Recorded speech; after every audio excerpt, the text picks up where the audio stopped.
And welcome back, everyone. We want to share some photos and even video now from our sister station in Dothan, Alabama. This is damage from storms and possible tornadoes overnight. That system moved through the area, leaving some concern about the weather. And even here in our region, Scott, we were under a tornado watch earlier We today. were, and thankfully nothing came to fruition as far as that in our area, but we did have some strong wind gusts in the coastal empire and the low country, which did topple some trees further inland, and there was a tornado report in middle Georgia south of Macon, but you can see all the tornado reports between Wednesday and today. 4 tornado reports, several hundred wind damage reports, and 8 reports of hail occurring with this, and this system does stretch from the mid-Atlantic all the way down to the Gulf Coast. And even along the Gulf Coast, actually, there was a water spout reported just south of Mexico Beach. Now, as far as conditions out there right now, we are starting to see that rain definitely pushing off of the coast with the cold front. There's still some strong and severe storms across eastern North Carolina, and there's cold air filtering in now with this system, so it's actually cold enough for snow to be falling across Virginia, Maryland, D.C., and into Pennsylvania. With that colder air, it's not going to be that cold for us to have anything in the way of snow as we head into tonight, but we will be down into the 30s for low temperatures for some of us.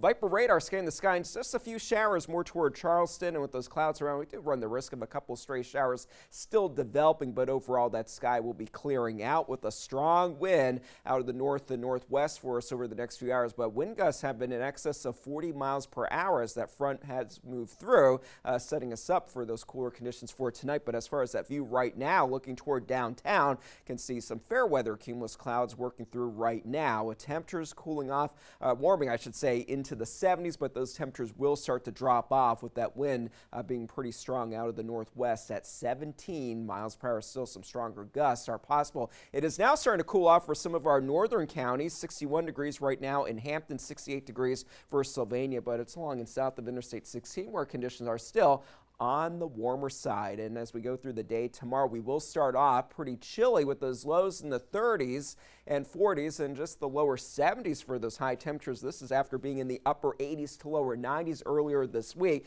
We will warm back up for the weekend. However, as another system moves in, scattered showers will start to set up for Sunday into Monday, and that will set us up for a much cooler St. Patrick's Day on Tuesday with high temperatures just in the middle and upper 50s. So definitely a chilly St. Patrick's Day for us. So the frontal boundary that moved through brings us the strong and severe storms for today. That is definitely moving off of the coast now. That will help that colder air, the cooler air, to filter in for our Friday with high pressure building in, which will then help our temperatures to warm back up over the weekend. For tonight, though, 42 degrees for low temperature. That sky clearing out. Definitely a cold night on the way for us. And then for tomorrow, mainly sunny sky will be setting up with those high temperatures trending a little bit below normal, back into the upper 60s to lower 70s for a few spots south of Interstate 16. That's where conditions will be a little bit milder for you to spend it outdoors. For the boaters, small craft advisory remains in place. Winds will be gusting to around 25 knots at times with the seas building 4 to 6 feet. Conditions will start to calm down a little bit as we head into the weekend for Saturday and Sunday. The temperature is definitely warming back up pretty nicely, but then scattered showers and a few thunderstorms are possible for us on Monday. St. Patrick's Day is definitely going to be a chilly and breezy day. Sustained winds up to around 15 miles per hour for us at times with highs in the upper 50s. And then Wednesday and into Thursday, we will be in the 60s. But at the end of next week, we should see some spots getting back into the 70s. So definitely a springtime type of pattern setting for us with lots of ups and downs and shower chances in our forecast. We'll have more on the local details coming up in just a few moments.